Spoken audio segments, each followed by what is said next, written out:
ఓకేనా? రాజుది ఏముంటుంది? దేవుడు రాజుని ఇలా రాజుని ఎన్నుకున్నారనమాట సమయంలో. ఓకేనా? తర్వాత ఏం జరిగిందంటే మా రాజుగా ఎన్నుకున్న తర్వాత ఆ రాజు ఫిలిస్తీన్కి ఇశ్రాయేలుకి యుద్ధం జరగబోతుందన్నమాట. అయితే జరగబోతున్నప్పుడు అందరికి చూడాలి.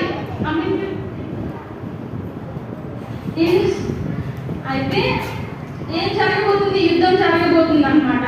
అయితే మనం ఇప్పుడు సెకండ్ సెషన్ పాఠం ఏంటి అంటే, పాఠం పేరు ఏంటంటే సౌలు యొక్క అవిధేయత.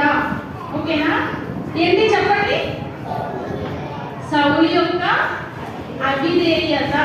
అయితే సౌలుని ఎన్నుకున్నప్పుడు సౌలు ఏం చేశాడు? సౌలు ఎటువంటి వాడు?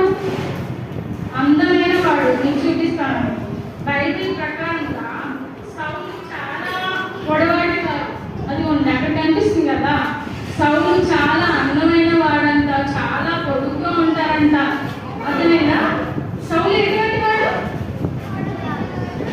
పొడవైన వాడు, అందంగా ఉంటాడంట. అయితే అక్కడ వాళ్ళ ప్రకారం వాళ్ళకి ఒక నియమం ఉంటుందన్నమాట.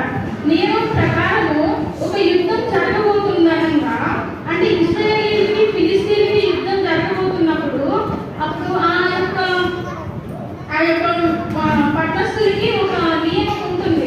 ఏంటంటే అది ఒక బలిపీఠం కట్టి ఒక పశువుని బలించిన తర్వాత, దహన బలిని అర్పించిన తర్వాత అప్పుడు యుద్ధాన్ని మొదలు పెట్టాలన్నమాట.